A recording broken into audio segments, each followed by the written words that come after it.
ಕರ್ನಾಟಕ ರತ್ನ ಘೋಷಣೆ ಮಾಡಿ 3 ತಿಂಗಳಾಯ್ತು. ನಾಚಿಕೆ ಆಗಬೇಕು ಈ ಮುಖ್ಯಮಂತ್ರಿಗಳಿಗೆ.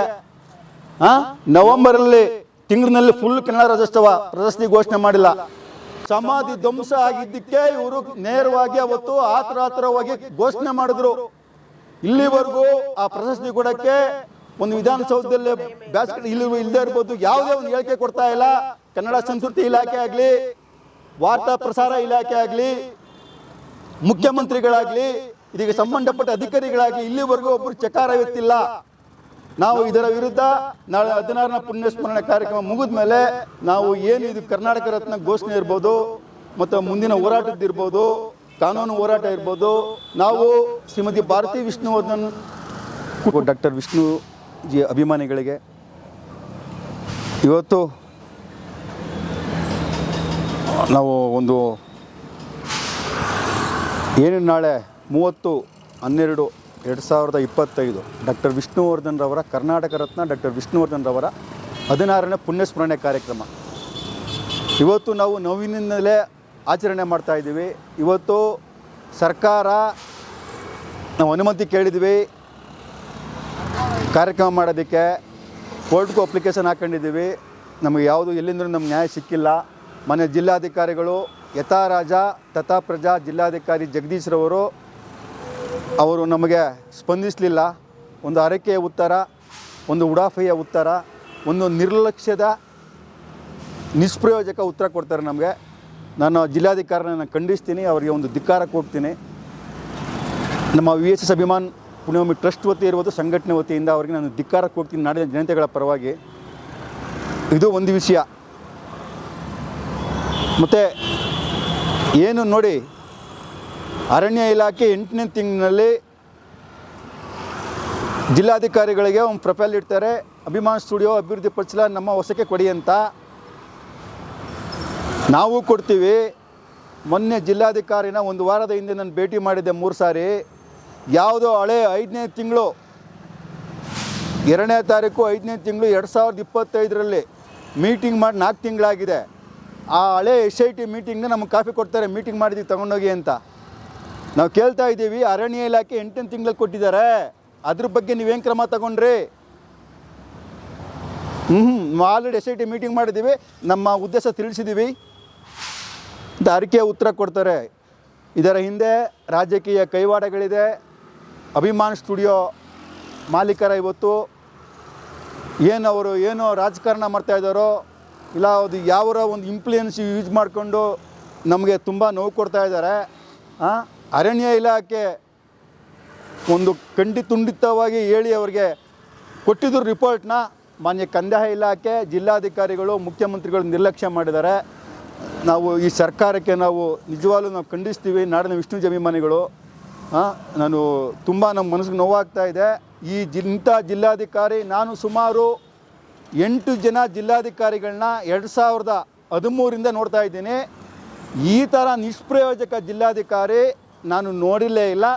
ಒಬ್ಬ IAS IPS ಅಧಿಕಾರಿ ಯಾವ ರೀತಿ ಕೆಲಸ ಮಾಡಬೇಕು ಅಂತಂದರೆ ಡಾಕ್ಟರ್ ವಿಷ್ಣುವರ್ಧನ್ ಕಂಡ್ರೆ ಮೋಸ್ಟ್ಲಿ ಅವ್ರಿಗೆ ಆಗಲ್ವೇನೋ ಗೊತ್ತಿಲ್ಲ ನನಗೆ. ಅವರು ವೈಯಕ್ತಿಕವಾಗಿ ತಗೊಂಡಿದ್ದಾರೆ. ಒಬ್ಬ ಜಿಲ್ಲಾಧಿಕಾರಿಯಾಗಿ ಅವರು ಯೋಚನೆ ಮಾಡಿದರೆ ನಮ್ಮ ವಿಷ್ಣುಜಿ ಅಪ್ಪಾಜಿ ಅವರಿಗೆ ನ್ಯಾಯ ಕೊಡಿಸ್ಬೇಕಾಯ್ತು. ಅವರು ಒಂದು ಮೀಟಿಂಗ್ ಮಾಡಿಲ್ಲ, ಯಾವುದೋ ಒಂದು ಉತ್ತರ ಕೊಡೋದಿಲ್ಲ. ಡಮಾಲಿಸ್ ಆಗೋಕ್ಕೂ ಮುಂಚೆ ಮನವಿ ಕೊಟ್ಟಿದ್ದೆ, ಅದಕ್ಕೂ ಉತ್ತರ ಮಾಡಿಲ್ಲ. ಒಂದು ನೋಟಿಸ್ ಕೊಟ್ಟಿದ್ರೆ ಇವತ್ತು ನಮ್ಗೆ ಡಮಾಲಿಸ್ ಆಗ್ತಾ ಇರಲಿಲ್ಲ. ಎಲ್ಲ ಒಂದು ಇದರ ಹಿಂದೆ ಹಣದ ದಾಹ ಇರ್ಬೋದು ಅಂತ ನಮ್ಗೆ ಅನುಮಾನ ಹುಡ್ತಾ ಇದೆ. ಇದರ ಹಿಂದೆ ರಾಜಕೀಯ ಕೈವಾಡ, ಪೊಲೀಸರ ಕೈವಾಡ ಏನೇನಿದೆಯೋ ಗೊತ್ತಿಲ್ಲ. ಇದೆಲ್ಲ ಮುಂದಿನ ದಿನಗಳಲ್ಲಿ ಗೊತ್ತಾಗುತ್ತೆ. ಈಗಾಗಲೇ ನಾವು ಆಲ್ರೆಡಿ ಕೋರ್ಟ್ಗೆ 3 ಹಾಕ್ಕೊಂಡಿದ್ದೀವಿ. KVT ಇರ್ಬೋದು, ಪುನರ್ ಪರಿಶೀಲನೆ ಅರ್ಜಿ ಇರ್ಬೋದು, ಮತ್ತು ಸರ್ಕಾರದ ಮೇಲೆ ಕೇಸ್ ಹಾಕಿರ್ಬೋದು. ನಾನು ಸರ್ಕಾರದ ಮೇಲೆ ಕೇಸ್ ಹಾಕಿರೋದು ಎಲ್ರಿಗೂ ನೋಟಿಸ್ ಹೋಗಿದೆ. ಇನ್ನೂ ಯಾವುದು ನಮಗೆ ಡೇಟ್ ಹೈಕೋರ್ಟಿಂದ ನಮ್ಗೆ ಡೇಟ್ ಸಿಕ್ಕಿಲ್ಲ. ಅದನ್ನು ಮುಂದಿನ ನಾವು ಜನವರಿ ತಿಂಗಳಿನಲ್ಲಿ ಅದ್ರ ಬಗ್ಗೆ ನಾನು ಮಾತಾಡ್ತೀನಿ, ಕೋರ್ಟ್ ಬಗ್ಗೆ. ಇವತ್ತು ನಾಡಿನ ವಿಷ್ಣು ಅಭಿಮಾನಿಗಳು ಎಂದಿನಂತೆ ಡಾಕ್ಟರ್ ವಿಷ್ಣುವರ್ಧನ್ ರಸ್ತೆ ಏನಿದೆ, ಬನಶಂಕರಿ ಟು ಕೆಂಗೇರಿ, ಆ ರಸ್ತೆಯ ಮಧ್ಯಭಾಗದಲ್ಲಿ ಡಾಕ್ಟರ್ ವಿಷ್ಣು ಕಟ್ಟೆ ಗೆಳೆಯರ ಬಳಗದಿಂದ ನಾವು ನಮ್ಮ ವಿಷ್ಣು ಸೇನಾ ಸಂಘಟನೆ ಸಹಕಾರದೊಂದಿಗೆ ಸುಮಾರು ಒಂದು 10,000ಕ್ಕೂ ಅಭಿಮಾನಿಗಳಿಗೆ ಅನ್ನ ವ್ಯವಸ್ಥೆ ಇಟ್ಕೊಂಡಿದ್ದೀವಿ. ಅಭಿಮಾನಿಗಳು ಬರಬೇಕಾಗಿ ನಾವು ಕೇಳ್ಕೊತೀವಿ.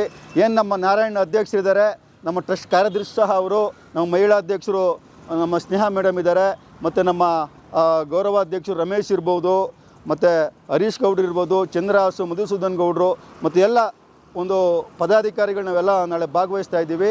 ಮತ್ತು ವಿಷ್ಣುಕಟ್ಟೆ ಗೆಳೆಯರ ಬಳಗ ಏನಿದೆ ಅವ್ರದ್ದು ಬಳಗದವರು ಎಲ್ಲ ಇವತ್ತು ಭಾಗವಹಿಸ್ತಾ ಇದ್ದೀವಿ. ನಾಳೆ ಹೆಚ್ಚಿನ ಸಂಖ್ಯೆಯಲ್ಲಿ ಏನು ಡಾಕ್ಟರ್ ವಿಷ್ಣುಕಟ್ಟೆ ಗೆಳೆಯರ ಬಳಗದಿಂದ ಏನು ವತಿಯಿಂದ ಕಾರ್ಯಕ್ರಮ ಆಯೋಜನೆ ಮಾಡಿದ್ದೀವಿ, 16ನೇ ಪುಣ್ಯಸ್ಮರಣೆ ಕಾರ್ಯಕ್ರಮ ಅದ್ದೂರಿಯಾಗಿ ಕಾರ್ಯಕ್ರಮ ನೆರವೇರುತ್ತೆ. ಎಲ್ಲ ಡಾಕ್ಟರ್ ವಿಷ್ಣುಜಿ ಅಭಿಮಾನಿಗಳು ಭಾಗವಹಿಸಬೇಕು. ಇವತ್ತು ನಿಮ್ಗೆ ಸಮಾಧಿ ಹತ್ರ ಹೋಗೋಕ್ಕಾಗಲ್ಲ, ಡಾಕ್ಟರ್ ವಿಷ್ಣು ಅಪ್ಪಾಜಿ ಪುಣ್ಯಭೂಮಿ ಹತ್ರ ಹೋಗೋಕ್ಕಾಗಲ್ಲ, ಇಲ್ಲಿಗೆ ಬನ್ನಿ ಅಂತ ನಾನು ನಾಡಿನ ವಿಷ್ಣುಜಿ ಅಭಿಮಾನಿಗಳಿಗೆ ನಾನು ಕೇಳ್ಕೊತಾ ಇದ್ದೀನಿ. ಇನ್ನು ಮುಂದಿನದು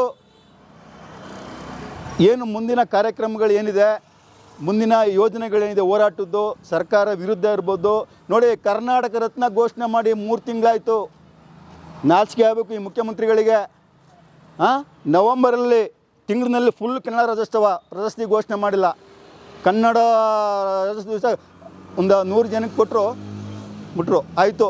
ಡಿಸೆಂಬರು ಆಯಿತು. ಈ ಚಿತ್ರೋತ್ಸವ ಮಾಡ್ತಾಯಿದ್ದಾರೆ ಜನವರಿ ತಿಂಗಳಲ್ಲಿ, ಅಲ್ಲೂ ಘೋಷಣೆ ಮಾಡಿಲ್ಲ. ಇವತ್ತು ಮೇರು ಕಲಾವಿದರು ಡಾಕ್ಟರ್ ವಿಷ್ಣುವರ್ಧನ್ ಕರ್ನಾಟಕ ರತ್ನ ಕೊಟ್ಟಿದ್ದೀರಿ. ಬಿ ಸರೋಜಾದೇವಿ ಕರ್ನಾಟಕದಲ್ಲಿ ಕಂಡಂಥ ಅಪರೂಪದ ಕಲಾವಿದರು ಇವತ್ತು ಸಮಾಧಿ ಧ್ವಂಸ ಆಗಿದ್ದಕ್ಕೆ ಇವರು ನೇರವಾಗಿ ಅವತ್ತು ಆತುರವಾಗಿ ಘೋಷಣೆ ಮಾಡಿದ್ರು. ಇಲ್ಲಿವರೆಗೂ ಆ ಪ್ರಶಸ್ತಿ ಕೊಡೋಕ್ಕೆ ಒಂದು ವಿಧಾನಸೌಧದಲ್ಲಿ ಬ್ಯಾಸ್ಕೆಟ್ ಇಲ್ಲದೇ ಇರ್ಬೋದು, ಯಾವುದೇ ಒಂದು ಹೇಳಿಕೆ ಕೊಡ್ತಾ ಇಲ್ಲ. ಕನ್ನಡ ಸಂಸ್ಕೃತಿ ಇಲಾಖೆ ಆಗಲಿ, ವಾರ್ತಾ ಪ್ರಸಾರ ಇಲಾಖೆ ಆಗಲಿ, ಮುಖ್ಯಮಂತ್ರಿಗಳಾಗಲಿ, ಇದಕ್ಕೆ ಸಂಬಂಧಪಟ್ಟ ಅಧಿಕಾರಿಗಳಾಗಲಿ ಇಲ್ಲಿವರೆಗೂ ಒಬ್ಬರು ಚಕಾರ ಎತ್ತಿಲ್ಲ. ನಾವು ಇದರ ವಿರುದ್ಧ ನಾಳೆ 16ನೇ ಪುಣ್ಯಸ್ಮರಣೆ ಕಾರ್ಯಕ್ರಮ ಮುಗಿದ ಮೇಲೆ ನಾವು ಏನು ಇದು ಕರ್ನಾಟಕ ರತ್ನ ಘೋಷಣೆ ಇರ್ಬೋದು, ಮತ್ತು ಮುಂದಿನ ಹೋರಾಟದ್ದಿರ್ಬೋದು, ಕಾನೂನು ಹೋರಾಟ ಇರ್ಬೋದು, ನಾವು ಶ್ರೀಮತಿ ಭಾರತಿ ವಿಷ್ಣುವರ್ಧನ್ ಕುಟುಂಬದ ಜೊತೆ ನಾನು ಮಾತಾಡಿದ್ದೀನಿ. ಈ ಥರ ಎಲ್ಲ ಆಗ್ತಾಯಿದೆ ಅಂತ ಅವರು ನನ್ನ ಮಾತನ್ನು ಕೇಳಿಸ್ಕೊಂಡಿದ್ದಾರೆ. ಇದನ್ನು ಈ ವರ್ಷ ಮುಗಿಲಿ, ಮುಂದಿನ ದಿನಗಳಲ್ಲಿ ಮಾತಾಡೋಣ ಅಂತ ಹೇಳಿದ್ದಾರೆ ಶ್ರೀಮತಿ ಭಾರತಿ ವಿಷ್ಣುವರ್ಧನ್ ಅವರ ಕುಟುಂಬ. ನಾನು ಅವರಿಗೆ ಧನ್ಯವಾದಗಳನ್ನು ತಿಳಿಸ್ತೀನಿ. ಅವರ ಒಂದು ನೇತೃತ್ವದಲ್ಲಿ ನಾವು ಮುಂದಿನ ಏನು ಪುಣ್ಯಭೂಮಿ ಉಳಿಸ್ಕೊಬೇಕು ಅದ್ರ ಬಗ್ಗೆ ನಾವು ಮಾತುಕತೆ ಆಡ್ತೀವಿ. ಇಲ್ಲಿ ಯಾವ ಲೀಡ್ರುಗಳು ಬೇಡ, ಯಾವ ನಾಯಕರು ಬೇಡ. ಕುಟುಂಬ ಬಂದಿದೆ, ಮುಖ್ಯಮಂತ್ರಿಗಳು ಭೇಟಿ ಮಾಡಿದ್ದಾರೆ. ಅನಿರುದ್ಧು ಭಾರತಿ ವಿಷ್ಣುವರ್ಧನ್ ಅವರು ಅಭಿಮಾನಿಗಳು 10 ಕುಂಟೆ ಬಿಟ್ಕೊಡಿ, ನಾನೇ ಮರುಸ್ಥಾಪನೆ ಮಾಡ್ತೀನಿ ಅಂತ ಅಮ್ಮ ಹೇಳಿದ್ದಾರೆ. ಹಾಗಾಗಿ ನಾವು ಅವರಿಂದ ನಾವು ಇರ್ತೀವಿ. ಇಲ್ಲಿ ಎಲ್ಲ ಸಂಘಟನೆಗಳು ಅವ್ರಿಗೆ ನಾವು ಬೆಂಬಲ ಕೊಡಬೇಕು ಮುಂದಿನ ದಿನಗಳಲ್ಲಿ ಅಂತ ಹೇಳಿ ಸಂದರ್ಭ ಇಷ್ಟಪಡ್ತೀನಿ. ಮುಂದಿನ ದಿನಗಳಲ್ಲೇ ಇದ್ರ ಬಗ್ಗೆ ನಾನು ಈ ಕಾರ್ಯಕ್ರಮ ಮುಗಿದ ಮೇಲೆ ನಾವು ಮಾತಾಡ್ತೀವಿ. ಜೈ ಹಿಂದ್, ಜೈ ಕರ್ನಾಟಕ, ಜೈ ವಿಷ್ಣುಜಿ. ನಾಳೆ ಬನ್ನಿ, ಎಂದಿನಂತೆ 16ನೇ ಪುಣ್ಯಸ್ಮರಣೆ ಕಾರ್ಯಕ್ರಮ ಡಾಕ್ಟರ್ ವಿಷ್ಣು ಕಟ್ಟೆ ಗೆಳೆಯರ ಬಳಗದ ವತಿಯಿಂದ ಅದ್ದೂರಿಯಾಗಿ ನಾವು ಮಾಡ್ತಾಯಿದ್ದೀವಿ. ದಯವಿಟ್ಟು ಎಲ್ಲ ಬನ್ನಿ ಅಭಿಮಾನಿಗಳು ಅಂತ ನಾಡಿನ ವಿಷ್ಣು ಅಭಿಮಾನಿಗಳು ಕೇಳ್ಕೊತೀನಿ. ಜೈ ಹಿಂದ್, ಜೈ ಕರ್ನಾಟಕ, ಜೈ ವಿಷ್ಣುಜಿ. ನಾನು ವಿಷ್ಣು ಸೇನಾ ಸಂಘಟನೆ ಅಧ್ಯಕ್ಷ ರಾಜುಗೌಡ. ನಮಸ್ಕಾರ ಎಲ್ಲರಿಗೂ, ಎಲ್ಲ ವಿಷ್ಣು ಅಭಿಮಾನಿಗಳಿಗೂ ತುಂಬ ಹೃದಯದ ಧನ್ಯವಾದಗಳು. ತುಂಬ ತಾಳ್ಮೆಯಿಂದ ಇದ್ದೀರಾ ಎಲ್ಲರೂ. ಅಭಿಮಾನ್ ಸ್ಟುಡಿಯೋಗೆ ಹೋಗೋಕ್ಕಾಗಲ್ಲ, ತೊಂದರೆ ಆಗ್ತಾಯಿದೆ, ಪೊಲೀಸ್ಗಳು ಓಡಿಸ್ತಾರೆ, ಕೇಸ್ ನಡೀತಿದೆ ಅಂತ ಯಾರೂ ದುಃಖ ಪಡಬೇಡಿ. ಇಲ್ಲಿ ವಿಷ್ಣು ಕಟ್ಟೆಗೆ ಬನ್ನಿ, ನಾಳೆ ಎಲ್ಲ ವಿಜೃಂಭಣೆಯಿಂದ ಆಚರಿಸೋಣ ಪುಣ್ಯಭೂಮಿದು. ಏನು ಕೇಳ್ಕೊಳ್ತೀನಿ ಅಂದರೆ, ಎಲ್ಲ ಅನಾಥರಾಗ್ಬಿಟ್ವಿ, ಅವ್ರದ್ದೊಂದು ಪುಣ್ಯಭೂಮಿನೂ ಇಲ್ಲ, ಒಂದು ಪೂಜೆ ಮಾಡಲಿಕ್ಕೆ ಒಂದು ಸ್ಥಳನೂ ಇಲ್ಲ ನಮಗೆ. ಬಟ್ ಆದರೂ ಇಲ್ಲೊಂದು ಸ್ಥಳ ಅಂತ ಒದಗಿಸ್ಕೊಟ್ಟಿದ್ದಾರೆ ನಾರಾಯಣ್ ಸರು. ಸೊ ನಾವೆಲ್ಲ ಶ್ರೀಧರ್ ಸರ್ ಬರ್ತಾರೆ, ಅಂತ್ಯ ಸಂಸ್ಕಾರ ಮಾಡಿದವರು ಶ್ರೀಧರಣ್ಣ ಬರ್ತಾರೆ, ರಾಜೇಗೌಡರು ನೇತೃತ್ವದಲ್ಲಿ ನಾವೆಲ್ಲ ಇಲ್ಲೇ ಒಂದು ದೊಡ್ಡದಾಗಿ ಅಪ್ಪಾಜಿ ನೆನೆಸ್ಕೊಂಡು ಒಂದು ಕಾರ್ಯಕ್ರಮ ಮಾಡೋಣ. ದಯವಿಟ್ಟು ವಿಷ್ಣು ಅಭಿಮಾನಿಗಳು ಕೇಳ್ಕೊಳ್ಳೋದೇನೆಂದರೆ, ಇಷ್ಟು ದಿನ ಹೆಂಗೆ ಶಾಂತವಾಗಿ ಎಲ್ಲನೂ ಎಷ್ಟು ಅವಮಾನ ಸಹಿಸ್ಕೊಂಡು ಇದ್ರೋ ಇದೇ ಥರ ಇಲ್ಲಿ ನಾವು ಮಾಡ್ಬೋದು. ವಿಷ್ಣುವರ್ಧನ್ ಏನು ರಸ್ತೆ ಇದೆ, ದೊಡ್ಡ ರಸ್ತೆ ಇದೆ, ತುಂಬ ಬೃಹತ್ಕಾರವಾಗಿ ನಾವು ಮಾಡದೆ ಹೋದರೂ ಒಂದು ವಿಜೃಂಭಣೆಯಿಂದ ಮಾಡೋಣ. ದಯವಿಟ್ಟು ಎಲ್ಲರೂ ಬರಬೇಕು. ಜೈ ಕರ್ನಾಟಕ ಮಾತೆ, ಜೈ ವಿಷ್ಣು ಅಪ್ಪಾಜಿ ಅವರು. ನಮಸ್ಕಾರ. ವಿಷ್ಣು ಅಪ್ಪಾಜಿಯವರ ನಾಳೆ 16ನೇ ಪುಣ್ಯಸ್ಮರಣೆ ಇದೆ. ಅದು ಎಂದಿನಂತೆ ನಾವು ಈಗ ಅನ್ನದಾನ ಎಲ್ಲ ಮಾಮೂಲಿ ಕಾರ್ಯಕ್ರಮ ನಡೆಯುತ್ತೆ. ದಯವಿಟ್ಟು ಎಲ್ಲರೂ ನಾಳೆ 12 ಗಂಟೆಗೆ ಸರಿಯಾಗಿ ಶ್ರೀರಾಮ ಶ್ರೀಧರಣ್ಣ ಬಂದು ಪೂಜೆ ಮಾಡಿ ಉದ್ಘಾಟನೆ ಮಾಡ್ತೀವಿ. ದಯವಿಟ್ಟು ನಾಡಿದ ಅಭಿಮಾನಿಗಳಿಗೆ ಎಲ್ಲರೂ ದಯವಿಟ್ಟು ಹೆಚ್ಚಿನ ಸಂಖ್ಯೆಯಲ್ಲಿ ಭಾಗವಹಿಸಬೇಕಂತ ಪ್ರಕರಣ ಕೇಳ್ಕೊಂಡು ಜೈ ವಿಷ್ಣು. ಕೊನೆಯ ಬಾರಿ ಕೇಳ್ಕೊತಾ ಇದ್ದೀನಿ. ನಾಳೆ 16ನೇ ಪುಣ್ಯಸ್ಮರಣೆ ಕಾರ್ಯಕ್ರಮಕ್ಕೆ ಡಾಕ್ಟರ್ ವಿಷ್ಣುವರ್ಧನ್ ರಸ್ತೆಯ 14 ಕಿಲೋಮೀಟರ್ ಮಧ್ಯ ಭಾಗದಲ್ಲಿ ಡಾಕ್ಟರ್ ವಿಷ್ಣುಕಟ್ಟೆ ಗೆಳೆಯರ ಬಗ್ಗೆಯಿಂದ 16ನೇ ಪುಣ್ಯಸ್ಮರಣೆ ಕಾರ್ಯಕ್ರಮ ಅದ್ದೂರಿಯಾಗಿ ಮಾಡ್ತಾ ಇದ್ದೀವಿ. ಅವರ ನೇತೃತ್ವದಲ್ಲಿ ವಿಷ್ಣು ಮಹಾರಾಜ್ ಕಿ ಜೈ, ವಿಷ್ಣು ಮಹಾರಾಜ್ ಕಿ ಜೈ, ವಿಷ್ಣು ಮಹಾರಾಜ್ ಕಿ ಜೈ, ಕರ್ನಾಟಕ ರತ್ನ ಡಾಕ್ಟರ್ ವಿಷ್ಣು ಮಹಾರಾಜ್ ಕಿ ಜೈ. ನಮಸ್ತೆ.